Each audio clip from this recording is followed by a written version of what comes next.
절대값을 포함한 그래프입니다. 절대값 포함한 시기 그래프.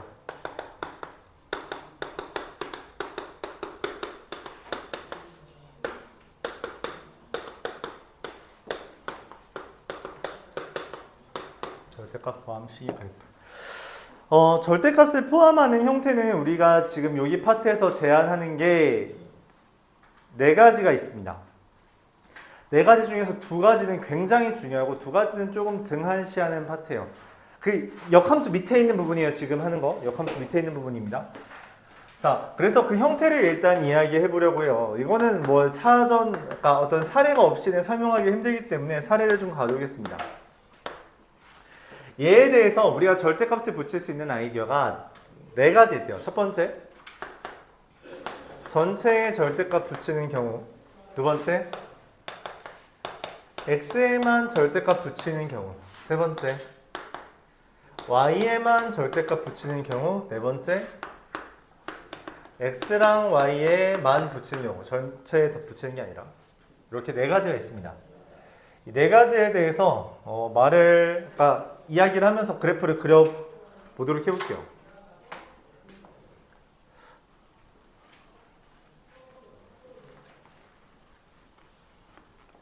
자, 이 fx가 어떠한 값인지 모르겠지만 절대값 마이너스이면 마이너스를 붙이고 플러스면 그대로 나온다는 아이디어는 이 y가 0 이상인 부분, 0보다 작은 부분만 조작한다라는 이야기예요. 그래서 y가 0보다 작은 부분을 x축 대칭합니다. 그래서 이 그래프에서 0보다 작은 부분을 x축 대칭하면 다음과 같은 그래프가 그려져요. 이렇게. 뭐 1차 함수 한번 그려볼까요? 1차 함수가 뭐 이렇게 그려져 있다라고 합시다. 그러면은 얘는 이런 V자 그래프가 그려지게 됩니다. 여기까지 받아들일 수 있나요? 그러니까 0보다 작은 부분, 그러니까 fx가 0보다 큰 부분이 있고 0보다 작은 부분이 있을 거 아니야, 그치? 0보다 작은 부분은 마이너스를 붙였다라는 거니까 x축 대칭한 거다라고 보겠다는 이야기예요. 그런데 그걸 우리가 흔히 말하는 어떻게 접어 올린다라는 표현을 많이 씁니다. 접어 올린다. 0보다 작은 부분을 접어 올린다. 그러면은 이 x에만 절대값이 있는 그래프는 어떻게 그리냐에 대해서 무슨 말이냐면 f에는 반드시 0 이상인 것만 들어가게 한다는 이야기예요. 그러니까 내가 원래 뭐 예를 들어 f에다 1 대입하면 여기가 나왔잖아요. 그쵸? 마이너스 1을 대입하면 여기가 나와야 되거든? 근데 여기에다가 내가 절대값 마이너스 1을 해버리니 마이너스 1이 아니라 뭐가 돼버려요? 1이 돼요. 즉, 이 f에는 더 이상 0보다 작은 숫자를 대입할 수 있는 순간이 없게 됩니다. 그래서 이걸 우리가 그래프에서 어떻게 해석하냐? x가 0 이상인 부분만 y축 대칭이에요. 그러면 원래 여기 0보다 큰 부분 여기 있잖아요. 얘를 대칭한다는 거. 그럼 원래 기존에 있던 건 지웁니다.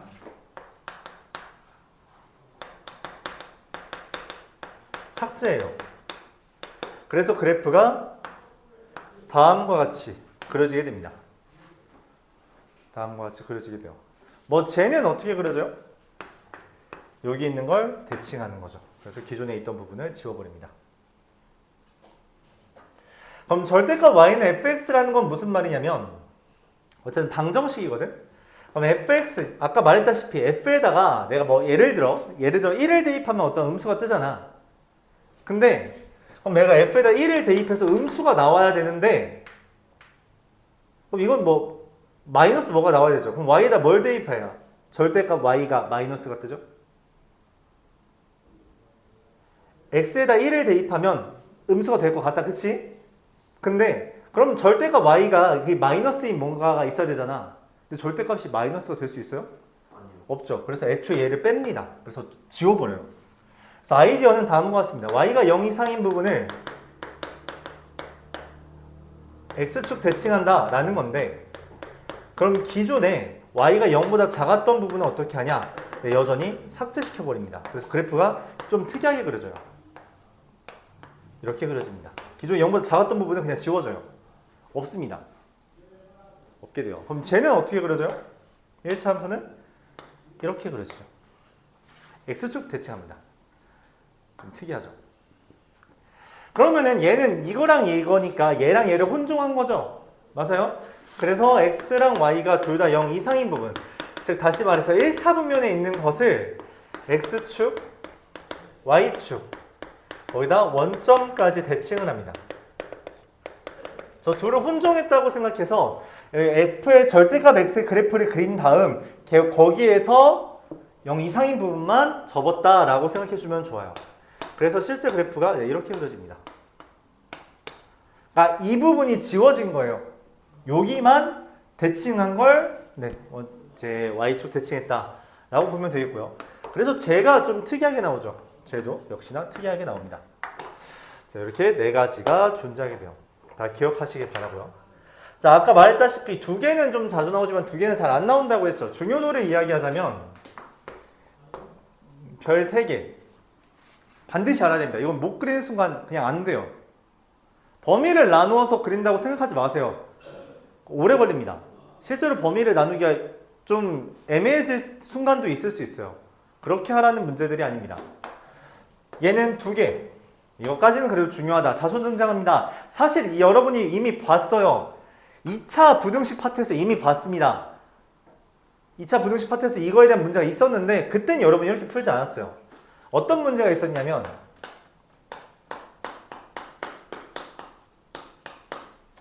이런 문제가 있었습니다. 그럼 절대값이 있으니까 여러분 원래 어떻게 풀어요?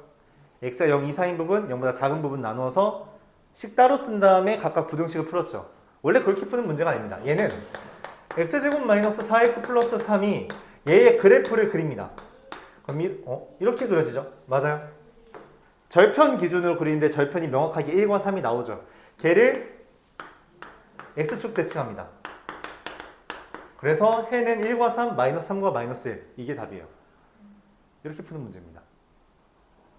선생님 이상해요. 여기 절대값이 하나만 있는데요. 얘한테 없잖아요. 우리가 절대부등식 파트에서 그런 이야기를 했죠. 절대값의 제곱은 그냥 제곱과 같다. 애초에 얘는 여기에 x에만 절대값 붙인 형태인 겁니다. 그렇게 받아들이는 거예요. 알았죠? 이해가요? 그러니까 원래 여러분들이 범위 나누어서 했지. 근데 굳이 그럴 필요가 없었다. 그런 이야기를 말하는 겁니다. 얘는 중요도 없어요. 얘는 가장 안 나옵니다. 이거 나오는 경우가 거의 없어요. 거의 없고요. 얘 정도는 나오긴 합니다. 이건 뭐 별표 하나? 반쪽? 하나에서 이렇게 반만 지울까요? 이렇게 요 정도. 별 반 개. 그러니까 중요도 차이는 저 두 개가 압도적으로 크고 이 두 개는 조금 덜해요. 왜 그러냐? 여기 표현이 절대값 포함한 식의 그래프죠. 근데 지금 여기 단원 이름이 뭐야? 함수죠. 얘네들은 함수가 아니에요. 왜 함수가 아니죠? x 하나에 y 두 개씩 연결되어 있거든. x가 없거든. 그렇죠? 쟤네는 함수입니다. 첫 번째와 두 번째는 함수예요. 명확하게 함수의 그래프입니다. 그렇죠? 함수에 조작을 했을 때 그게 함수가 돼요. 근데 얘네들은 방정식이 됩니다. 그렇기 때문에 이 함수 파트에서 잘 나오지 않아요. 추후에 우리가 다루는 많은 함수들이 있는데 그 함수들에 대해서도 얘네들은 함수를 메인으로 다루기 때문에 잘 나오지 않습니다.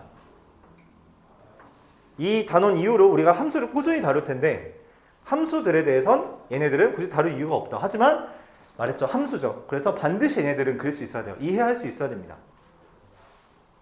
그런 게 필요해요. 당연히 기억만 하면 되죠. 기억만 하면 돼요. 이거는 뭐 이해의 영역이 아니라 그냥 기억만 해도 괜찮습니다. 오케이? 자, 여기까지가 기본적인 개념이고 얘가 근데 왜 반쪽짜리가 되냐? 얘는 단일 문제로 나오는 경우는 딱히 없는데 섞여요. 섞이면 문제가 좀 그지 같아지거든? 왜 그러냐면 이 그림 자체는 이쁘다고 볼 수 없어요. 근데 굉장히 이쁜 문제를 양산할 수 있는 주제가 됩니다. 지울게요. 뭐냐면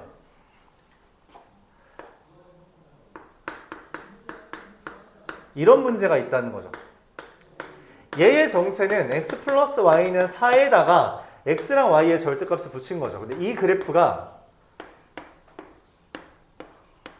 이런 그래프를 양산합니다. 자, 1, 4분면에 있는 거 x랑 y가 0 이상인 부분만 떼요. 어때요? 도형이 나오죠? 그러다 보니까 이 도형과의 관계를 묻는 경우에서 종종 등장합니다. 왜냐면 이 그림은 그렇게 복잡하지가 않거든. 그렇게 지저분하지도 않고 실제로 그 어디냐 송영고등학교 직선의 방정식 파트에서 이런 그림이 하나 나오죠. 그 비상교과서에서 이제 나오는 문제 중에 하나가 이렇게 돼 있는 그림 있잖아요. 여기에서 요 점에서 가장 가까운 점과 먼 점 구해라. 맞죠? 그거랑 섞기 좋습니다. 원방이랑 어떻게 섞냐면 원방 파트가 이제 여러분 메인이니까 이제 얘랑 접하는 점 R을 구해라. 이런 식으로 나옵니다. 그럼 이 그래프를 애초에 그리지 못하면 접하는 걸 어떻게 찾을 거야? 그치? 그림만 그리면 간단해요. 접하는 원은 이렇게 그리면 되잖아. 그치? 즉 누구? 그냥 x 플러스 y는 4가지의 거리만 따져주면 돼요. 어차피 나머지는 다 뭐니까 대칭성에 의해서 똑같을 거니까 구할 수 있다라는 게 주제입니다. 이해가요? 질문 있어요? 그래서 얘는 가끔 나옵니다. 가끔 나와요. 가끔 나오기 때문에 알아는 둬야 된다. 그래서 별표 반개짜리 가끔 나와요. 근데 얘네들은 이거는 모르면 절대 안 돼요. 이거는 진짜 완전 단골 주제예요. 완전 단골 주제고 거의 모든 함수에 대해서 다 따지게 됩니다. 모든 함수에 대해서. 지금 당장 우리가 뒤에 있는 함수들을 몇 개 더 배울 건데 거기서도 등장하고요. 꼭 그릴 수 있어야 된다. 동행어 같은 경우는 작년 이제 모의고사, 작년에 1학년 기준으로 모의고사 문제를 제시하고 거기에서 이제 변형을 해서 문제가 나왔던 경우가 있는데 그때 나온 형태가 얘예요. 얘가 아니라. 이 형태를 변형해서 나오는 문제가 있었습니다. 그래서 이것도 받아들여야 돼요. 알았죠? 당장 동행어는 작년이었다는 거죠. 그렇기 때문에 확인을 해줘야 된다. 이거는 뭐 근데 덜 나오긴 하지만 알아는 둬라. 뭐 그렇게 이야기를 하겠습니다. 자, 방금 했던 거 바탕으로 문제 2개 풀고 다음 파트로 넘어가겠습니다. 문제 자체는 그렇게 어렵지 않아요.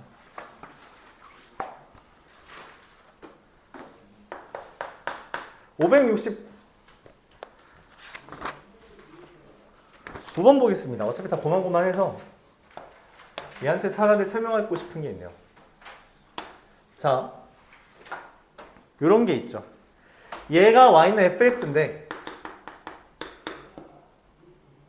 이 y는 fx의 절대값을 구해라. 그럼 어떻게 해요? 간단하죠? 0보다 작은 부분만 접으면 됩니다. 이렇게. 그래서 답은 몇 번? 너무 간단하죠? 그럼 굳이 이딴 걸 왜 설명했냐? 자, 고민해 봅시다. 얘를 어떻게 식을 쓰면 이딴 식이 나오죠? 이딴 그림이 나오죠? 어떤 식을 써야 이런 식이 나올까? 그래프가 나올까? 어떤 식을 써야? 자, 보세요. 지금 내가 원하는 게 이런 W자 모양이잖아. 그치? 내가 근데 배운 것 중에 W자는 없죠? 근데 뭔 있어요? V자는 있어요. 맞아요? V자를 어떻게 만들어요? 절대값으로. 그럼 V자는 원래 뭐가 있었다는 거야? 원래 직선이 있었던 거겠죠? 예를 들어 y는 x라고 합시다. 자, 걔를 V자입니다. 절대값 x 하죠? 그쵸? 근데 얘는 접어봤자 다시 이걸 어떻게 이렇게 만들어? 이건 뭔가 한 번 더 접은 거잖아. 이 부분에서 맞죠? 그래서 평행이동을 합니다. 평행이동을 하면 이렇게 그려지죠? 네, 그걸 다시 접은 거예요. 네, 이 그래프가 얘처럼 보여집니다. 그럼 여러분들이 만약 식이 이렇게 나왔다고 하면은 뭔 생각을 해야 돼요? 그렇지. 이거를 거꾸로 찾아가야 돼요. 이거 그래프 그리겠다 시고 0 되는 값 구해서 범위 나와서 그릴 생각 그런 거 하지 말라고. 그래서 우리가 이런 거 배우는 겁니다. 순서를 생각해야 돼요. 저걸 발견 못하면요. 그거 발견할 수 있는 애들 풀라고 나온 문제입니다. 그러니까 순서에 적응해야 돼요. 가장 기본이 되는 거에서부터 변형을 해서 하나씩 그려보라는 이야기입니다. 알았죠? 뭐 실제로 근데 얘는 그 상태로 뭐 돼 있어요? 이미 더 내려갔죠? 그래서 아마 평행이동을 한 번 더 했을 겁니다. 이렇게 판단할 수 있다는 거죠. 오케이? 절대값 안에 절대값이 다시 들어있는 그래프는 가끔씩 나옵니다. 고난도 문제에서 등장해요. 당연히 쉬운 문제에서 이딴 거 물어보지도 않아. 요 정도만 나오지. 근데 그 고난도를 갔을 때 이렇게 나온다고 해서 그게 불가능하냐? 아이디어 자체는 같다는 거죠. 단지 평행이동 몇 개랑 절대값 하나 더 썼을 뿐이지. 그렇죠? 그 순서를 이해해 달라는 겁니다. 이런 아이디어를 우리가 왜 이해하냐? 이미 대칭이동 파트에서 그런 걸 해봤다는 거죠. 어떤 fx, x, y는 fx 라고 하지 않죠? 도형이 이동이니까. 이거에 대해서 우리가 대칭이동을 적당히 해서 막 이런 거 하잖아.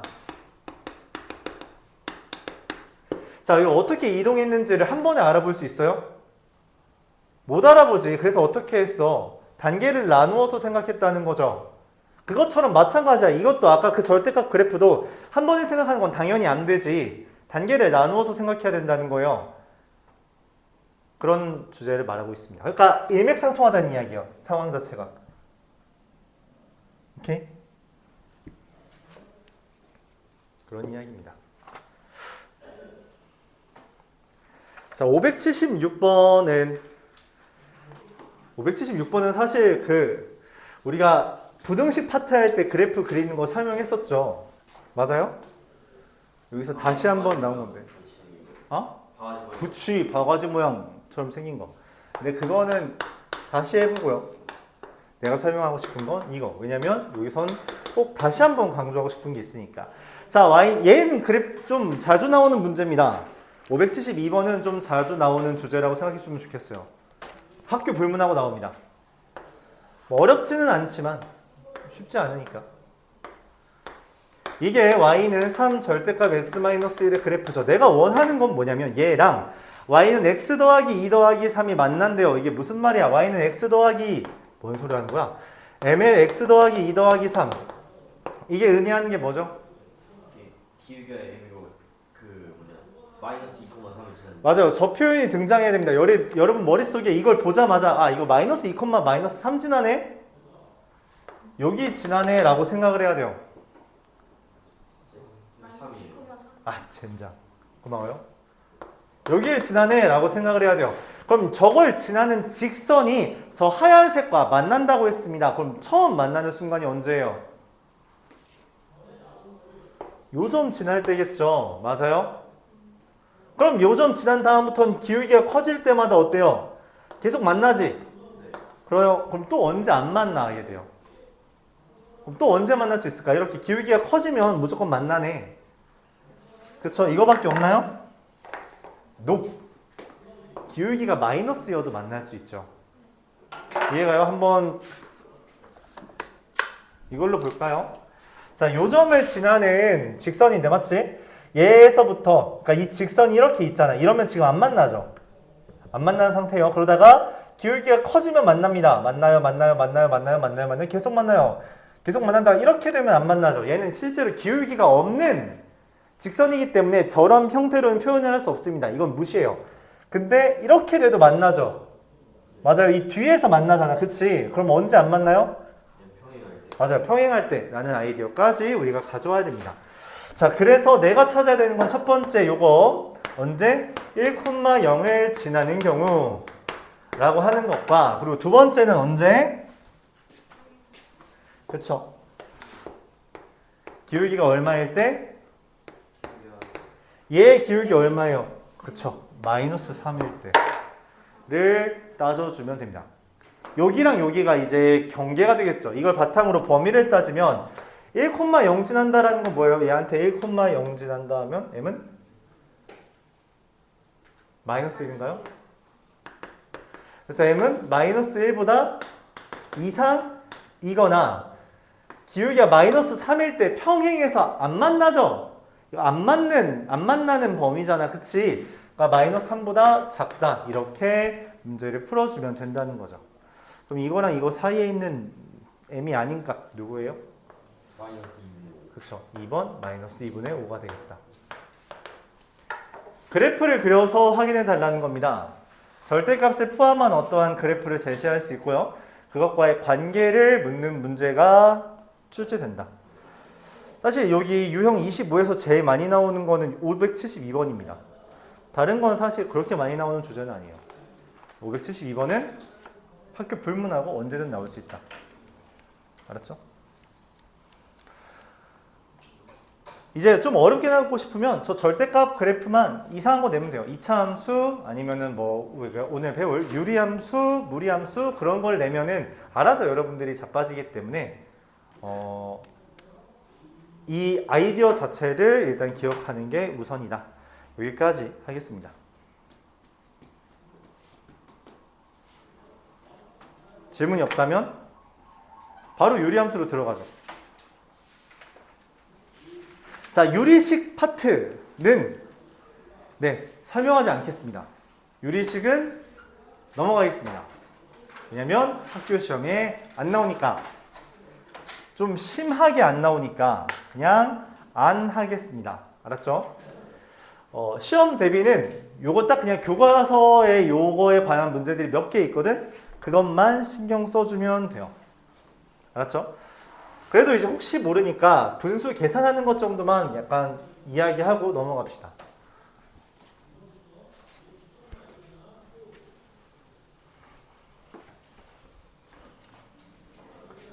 유리식 계산. 자, A분의 B 더하기 B분의 C, C분의 D 어떻게 계산할까요? 네, 통분하면 되죠. 숫자일 때도 통분해서 계산했죠. 그게 식일지라도 상관없어요. 통분할 수 있습니다. 그렇죠? 뭔 소리 하는 거야? 이렇게 계산하면 됩니다. 그렇죠? 빼기도 마찬가지겠죠? 달라지지 않겠죠? A분의 B랑 C분의 D를 곱하면 얼마가 될까요? Ac분의 BD. 이것도 뭐 달라지지 않겠죠? A분의 B랑 C분의 D를 나누는 것 또한 달라지지 않을 겁니다. 그쵸? 달라지지 않아요. 우리한테 이제 그러면 이 정도만 할 줄 알면 돼요. 너무 쉽죠? 근데 이제 일종의 대분수라고 하는 아이디어만 좀 이야기해보자면 예시를 들어봅시다. 자, 우리가 이런 형태를 대분수꼴로 표현하고 싶어요. 대분수라는 건 우리가 어떻게 표현한 걸 대분수라고 했어요? 초등학교 때? 그치. 나누어 떨어지는 부분만큼을 앞에 개수로 쓰는 거죠. 맞아요? 그러면은 우리가 해야 되는 건 얘에 대해서 나누어 떨어지도록 하는 부분이 얼마냐는 거야. 그래서 그걸 만들어줍니다. 나누어 떨어지지 않죠? 2의 x 플러스 2.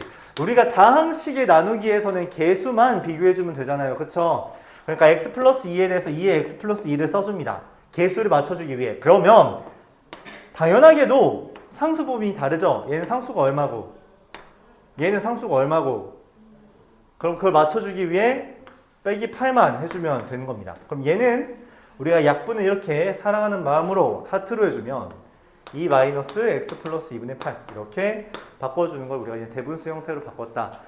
다시 말해서 표준형으로 바꾼다라고 이야기를 합니다. 이 정도만 할 줄 알면 돼요. 계산은 유리식 계산은 딱 이 정도만 할 줄 알면 됩니다. 정말 다른 거 바라지 않아요. 알았죠? 오케이. 메인은 이 단원 자체 이름이 뭐니까 함수고 그 안에 함수, 역함수, 합성함수, 유리함수, 무리함수가 있는 거예요. 그래서 식에 대한 파트는 그렇게 중요하게 생각하지 않습니다. 아까 말했던 그 절대값을 포함한 것도 함수 그래프에 대해서 절대값을 가미했기 때문에 여기 파트에 등장했던 거지 함수가 아닌 파트는 중요성이 떨어진다 해서 여기도 마찬가지예요. 유리함수라는 걸 이야기하기 위해 유리식이 등장은 하지만 유리함수를 설명하는 것 이외의 영역은 우리가 크게 신경 쓰지 않는다는 거예요. 여기 막 이상한 거 있어요. 막 부분분수, 특수한 형태 이런 게 있는데 그런 형태는 추후에 해도 괜찮습니다. 안 하면 안 돼요. 이게 수학 1에서는 등장을 하는 파트라서 그때는 꼭 해야 되는데 뭐 지금 당장 할 필요는 없다. 수학 1에서도 거의 말미에 나오는 파트라서 딱히 지금 안 해도 된다라는 게 내 생각이에요. 우리는 딱 이 정도만 계산할 줄 알면 된다. 까지 설명하면서 바로 유리함수 넘어가죠. 모의고사에서는 유리식, 무리식 안 나와요? 모의고사에서 유리식, 무리식은 아예 안 나옵니다. 아예. 알았죠? 왜냐면 교과서에 유리식, 무리식이 나오는 거는 딱 요 정도밖에 안 나오기 때문에 그거는 나오면 2점짜리로 나와요. 나오지 않습니다. 모의고사에 나오는 건 학교 시험에 당연히 나와요. 왜냐면 모의고사는 모든 교과서의 공통 부분만 뽑아서 거기에서 심화를 시키는 것이기 때문에 교과서에 있는 내용은 거의 다 나오게 됩니다. 근데 이제 말했다시피 가우스가 소개된 교과서가 있고 아닌 교과서가 있다 했죠. 그것처럼 이제 교과서마다 좀 이상한 거를 설명하기도 해요. 근데 그 교과서들의 교집합의 모의고사, 수능이다 보니 이쪽 교과서에 없다라고 하는 건 과감하게 빼도 됩니다. 알았죠? 그래서 국어나 영어 같은 것도 영어는 애초에 지문을 아예 외부 지문에서 가져오잖아. 교과서의 유불리를 없애기 위해서. 국어도 교과서의 유불리를 없애기 위해서 모의고사에서는 모든 교과서에 공통으로 있는 지문, 그러니까 그 지문이라고 하면 안 되죠. 그 책, 소설, 시집, 희극 뭐 이런 것들 공통으로 있는 것만 다른 부분으로 발췌해서 가져오거나 아예 외부 지문 가져오는 거죠. 유불리를 없애기 위해. 수학도 마찬가지예요. 이 교과서에만 있는 건 과감하게 안 나옵니다. 얘는 교집합만 내요. 뭐 애초에 외부를 가져오면은 수학은 박살나기 때문에 얘네를 이제 변화하는 식으로 나오는 거죠. 오케이. 자, 그래서 과감하게 패스할게요. 유리함수로 넘어가겠습니다. 자, 유리함수의 의미는 다음과 같아요. 이거 좀 지우고 넘어갈까 왼쪽으로?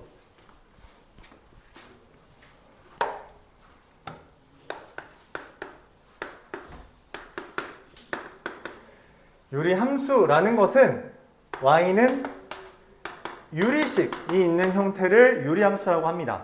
단 우리는 오늘부터 배우는 유리함수에 대해선 딱 하나, 이 형태만 1차분의 1차만 다룹니다. 유리식이라는 건 분모 또는 분자의 그 다항식이 있는 형태를 유리식이라고 말해요. 분모 또는 분자의 다항식이 있는 경우. 그럼 다항식이라고 했으니까 2차라는 것이 존재할 수도 있겠죠. 근데 그런 경우는 다루지 않겠다는 이야기예요. 신경 안 쓰겠다. 우리는 1차분의 1차만 다룰 겁니다. 왜냐하면 1차분의 1차는 다룬 적이 있거든. 언제? 중학교 1학년. 비례식. 그렇죠. 정비례, 반비례에서 이미 다루었기 때문이에요. 그래서 그 심화로서 다루는 것이지 아예 생판 듣도 보도 못한 애가 나오는 게 아닙니다. 그래서 이것만 다룰 거예요. 다시 우리가 가장 기본적인 형태가 누구라 했어요? 이걸 뭐라고 불러요? 맞아요. 반비례라고 하죠. 반비례의 정의가 뭐야? 야, 이것도 반비례 같다. x가 2 되면 y가 2분의 1 되는. 맞아요. 저 표현입니다. 그래서 x가 2배, 3배, 4배 커지면 y가 2분의 1배, 3분의 1배, 4분의 1배. 그러니까 비례하게 작아지는 것. 그걸 반비례라고 말을 하는 거예요. 그냥 작아진다는 게 아니라. 자, 그래서 이 y는 x분의 1의 그래프를 우리가 그리면 이거 사실 곱해서 1 되는 거죠? 그래요? 곱해서 1 되는 거면 내가 x에다 뭘 대입하더라도 반드시 역수로서 y가 있지 않겠어? 그래서 얘는 정의역이 실수 전체가 됩니다. 맞나요? 단 저기 x에 뭐가 들어가면 안 돼요? 1이 안 돼요? 맞아요. 0은 못 들어가요. 그래서 x가 0이 아닌 실수 전체를 우리가 정의역으로 삼습니다. 그럼 내가 x에다가 뭘 대입하면 y에 0이 뜨죠? 그딴 거 없죠? 그렇기 때문에 치역도 뭐라고 써요? 좀 더 엄밀하게 쓸까요? 중간에 너무 협소하게 됐네. y는 0이 아닌 실수라고 쓰게 됩니다. 반비례 함수, 반비례 그래프 배웠죠? 중학교 1학년 때 어떻게 배웠어요? 네, 그대로 가져옵니다. 그대로 가져와요.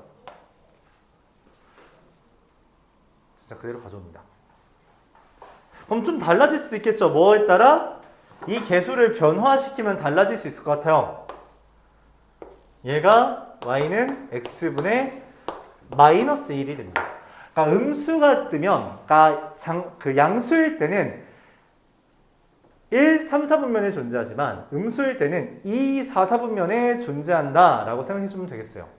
그럼 이 숫자가 커지면 어떻게 될까? 숫자가 커져. 그러니까 예를 들어 y는 x분의 3이야. 그럼 어떻게 그려질까요? 원래 얘 1 대입하면 얼마가 떠야 돼요? 1. 근데 여기 1 대입하면 얼마가 떠요? 그럼 1을 대입해서 더 커진 거 위에 있죠? 맞아요? 그래서 이 위에 그려지게 됩니다. 그래서 무슨 이야기를 할 수 있냐? 뭐야 이거 꼈네? 무슨 이야기를 할 수 있냐? y는 x분의 우리가 이걸 일컬어서 y는 x분의 k라고 말을 할게요. 에 대해서 k의 절대값이 커질수록 저 뭔가 위처럼 올라간다는 거 이렇게 표현해요. 원점에서 멀어진다라고 표현을 합니다. k가 0보다 크면 제1, 3, 4분면에 k가 0보다 작으면 제2, 4, 4분면에 존재하게 된다, 그린다 라고 평을 합니다. 이때 여기가 마치 미끄럼틀 타는 것처럼 슝 내려가고 있죠. 근데 말했다시피 절대 0은 안 되거든. 그래서 가까워지지만 닿지 못하는 하나의 선이 존재하고 그 선을 실제로 여기 선을 그리면 여기랑 여기 맞죠? X축과 Y축이 이 X축이라는 것과 Y축이라는 것이 점근선이라는 이름으로 존재하게 됩니다. 점점 가까워지는 선, 하지만 가까워지지만 닿지 않는 선이라는 의미를 가져요. 닿지 않는 선, 맞죠? 말했잖아. 닿는 부분이 있다면 이 그래프가 어떤 점과 만난다는 건 그거에 해당하는 x와 y가 있다는 거예요. 근데 이 점근선 말했듯이 이 x축 다른 말로 y는 0이라는 것은 0이 될 수 있는 x의 값이 없기 때문에 그 그래프와 닿는 점이 없으며 y축 다른 말로 x는 0이라는 것 또한 닿는 부분이 없죠. 그렇기 때문에 우리가 점근선이라는 이름을 붙일 수 있게 됩니다. 자, 근데 이 점근선이라는 게 굉장히 중요하게 다루어지는데 그 이유 중에 하나가 이 4번. 좀 공간이 애매하게 되는데? 바로 대칭성을 유발하기 때문이에요. 대칭성. 자, 여기에 대칭성은 크게 두 가지로 나뉩니다. 첫 번째 점대칭, 두 번째 선대칭.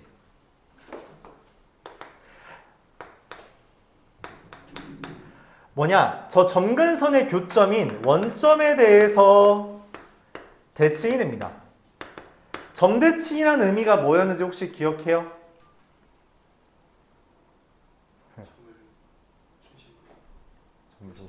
그게 뭔 말이냐고. 점대칭. 원점에 대해 대칭이라는 건 한 점과 한 점이 있을 때 그 중점이 원점이라는 이야기예요. 그러니까 뭔 말이냐면 내가 요거 기준으로 이 하얀색과 하얀색 기준으로 원점을 지나는 아무 선이나 가져오잖아? 그럼 얘랑 얘는 반드시 중점이 원점입니다. 그렇게 그려졌다라는 게 원점 대칭이라는 거예요. 알았죠? 그렇게 그려졌다는 게 원점 대칭이란 말입니다. 원점의 대칭이라는 건 어떤 선을 그리더라도 여기와 여기와 길이가 같도록 그려졌다는 거예요. 완성이 이미 돼 있다는 거죠. 오케이? 대칭 이동 파트에서는 이 점을 원점에 대해서 대칭 이동해 주세요 하면은 이렇게 움직이는 거를 말하지만 이건 이미 대칭인 상태입니다. 이쁘게 그려져 있다는 거예요. 그래서 저렇게 직선을 그렸을 때 교점이 저렇게 된다 라는 이야기를 할 수 있는 겁니다. 그걸 우리가 원점의 대칭이라고 해요. 자, 두 번째, 말했다시피 유리함수 그래프는 굉장히 이쁘게 그려진 형태입니다. 그래서 다른 대칭성이 두 개가 등장하는데 우리가 이걸 선대칭이라고 말을 할게요. 선대칭은 뭐죠? 우리가 이미 선대칭에 대해서 배운 함수가 있는데 누구예요? 절대값 그거 2차 함수입니다. 2차 함수. 2차 함수의 가운데를 우리가 뭐라고 말해? 축의 방정식이라고 하죠. 이 2차 함수는 이 축에 대해서 선대칭이 됩니다. 근데 선대칭은 뭐야?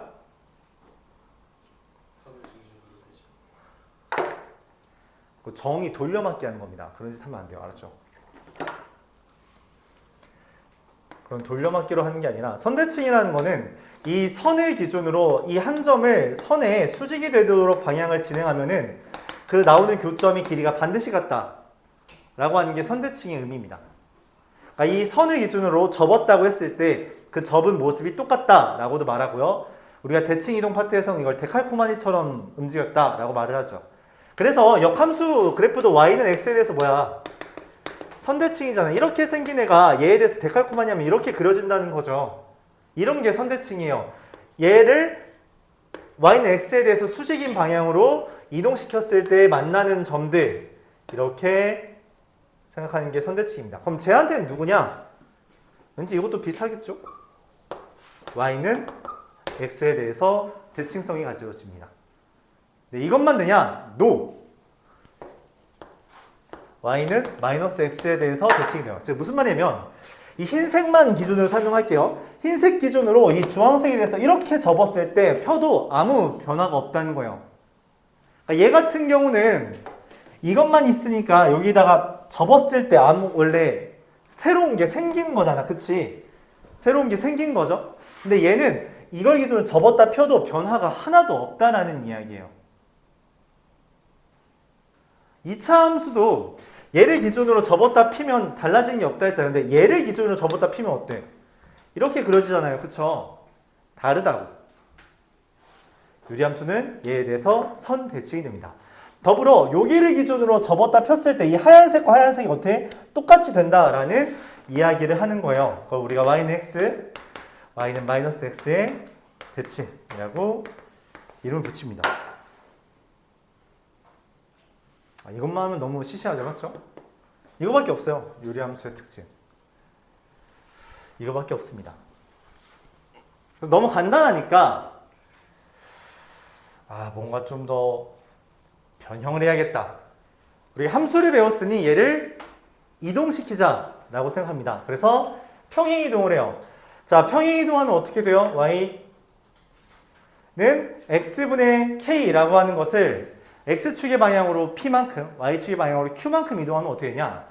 y-q는 x-p분의 k라고 쓰죠. 이게 p만큼, q만큼 평행 이동한 거잖아. 그쵸? 평행 이동은 마이너스 p, 마이너스 q를 대입하는 거니까. 근데 함수라 하면 y는 이라고 쓰고 싶은 게 인지상정이라고. 그쵸? 그래서 y는 x-p분의 k 더하기 q라고 이동시킵니다. 자, 저 하얀색 그래프를 이동시킬 거예요. 도도도. 그래서 하얀색 그래프가 다음과 같이 그려질 겁니다. 자, 근데 이 하얀색 그래프가 p만큼 q만큼 이동했다면, 그치? 그러면 이때 유리함수에서 제일 중요한 이 둘 같이 따라옵니다. x는 0이라는 애도 x는 0이라는 이 세로선이 따라와요. 어디까지 따라와요? 여기까지 따라와요. 그리고 평행 이동을 했으니까 p가 됩니다. y는 0이라는 x축에 대한 점근선이 따라와요. 어디까지 따라와요? y는 q까지. 왜냐면 y축의 방향으로 q만큼 평행 이동했으니까 따라오게 됩니다. 자, 이 점근선을 기준으로 다시 한번 형성이 돼요. 정의역은 어떻게 된다?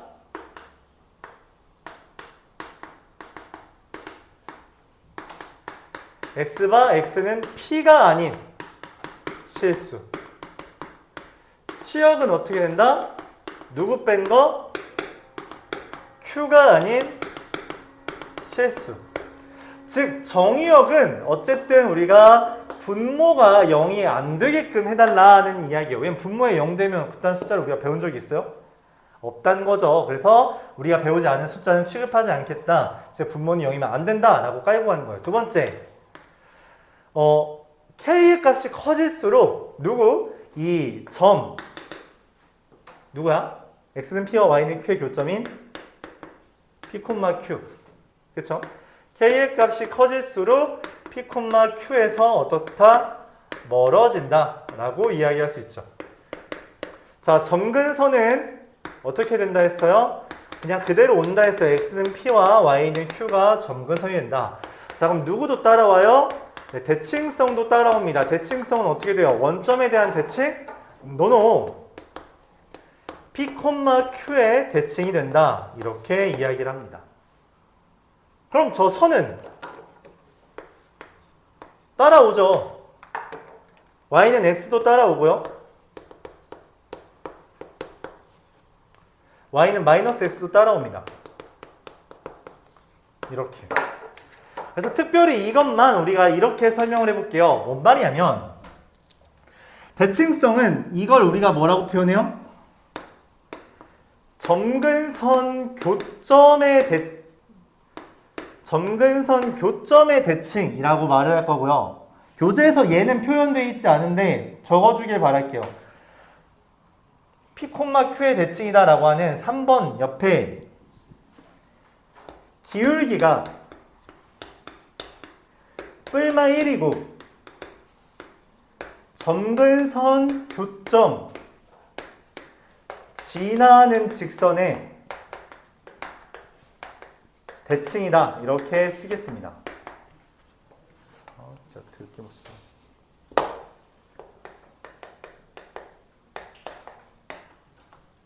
기울기가 플러스 1 또는 마이너스 1이고 점근선 교점 지나는 P, Q를 지나는 직선의 대칭이 된다 라고 말을 할게요. 그래서 우리가 유리함수에서 제일 중요한 건 뭐냐? 점근선이 누군지를 찾는 겁니다. 점근선이 누군지를 찾는 게 가장 중요해요. 그래서 이렇게 표현되어 있을 때 x-p분의 k 더하기 q 평행이동이 잘 드러나는 형태를 우리가 흔히 표준형이라고 부르죠. 이 표준형으로 표현됐을 때 분모가 0이 되도록 하는 점을 점근선, 여기 q라고 더해진 부분을 점근선이라고 생각할 수 있습니다. 네, 이러면 좀 귀찮죠? 뭐가 귀찮아? 만약 이렇게 안 나와 있으면 어떻게? 즉 y는 cx 더하기 b분의 ax 플러스 b라고 쓰여 있으면 어떻게 해요? 이러면 어떻게 점근선을 찾아? 아까 했던 것처럼 대분수꼴로 바꿔서 해요? 그래도 됩니다. 원래 그렇게 하는 건데 어차피 그럴 거 우리가 조금 미리 정리해놨어요. 뭐라고 정리했냐면 98페이지 오른쪽 아래 보면 이렇게 돼 있을 때 점근선은 x가 마이너스 c분의 d. 아까 말했죠. 정의역은 반드시 분모가 0이 아니어야 된다고. 그래서 분모가 0이 되게 하는 점이 바로 점근선이고 y는 c분의 a. 아까 말했죠. 나누기를 할 때는 최고차항의 개수끼리 비교하는 거다. 그래서 얘랑 얘만 비교해주면 그게 점근선이 됩니다.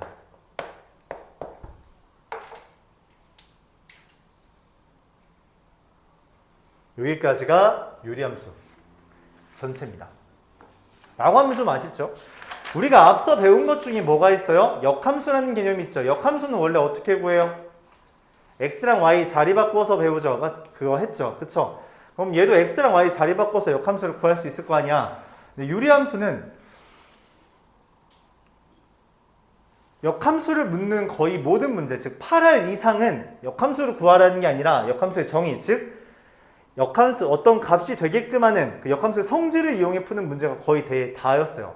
실제로 이번 숙제에서도 역함수 직접 구하는 문제는 많지 않았죠. 근데 유리함수는 예외입니다. 유리함수는 역함수를 구하는 게 너무 쉬워서 실제로 역함수를 구하는 문제가 꽤나 잦아요. 역함수를 그럼 어떻게 구하냐? 교재에 나와 있지 않은데 적어주기 바랍니다. 보통 역함수를 구하라고 하면은 이 형태가 등장해요. 얘보다는. 이 형태가 등장했을 때 역함수 어떻게 되냐? 여기 y는 cx 더하기 d 분의 ax 플러스 b라고 써있는 오른쪽 아래 거기에 대해서 이렇게 슉 쓴 다음에 보세요. 역함수 y는 cx 더하기 b 뭐만 바뀌냐면 저 d 대신에 마이너스 a 그리고 a 대신에 마이너스 dx 이렇게 두 개만 바뀝니다. 이 둘만 자리와 부호를 바꿔서 써주면 돼요. cx-a분의 마이너스 dx 플러스 b라고 역함수를 구할 수 있습니다. 그러면 실제로 무슨 일이 벌어지냐? 얘의 점근선은 c분의 a랑 c분의 마이너스 d죠. 맞아요?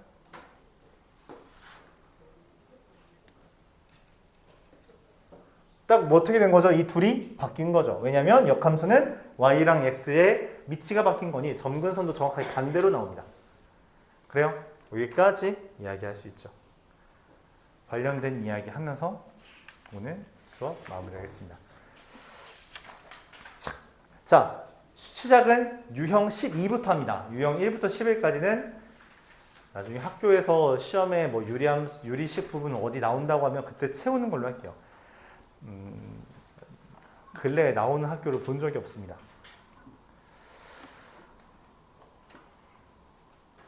669번부터 그래프를 그려가면서 한번 보도록 할게요.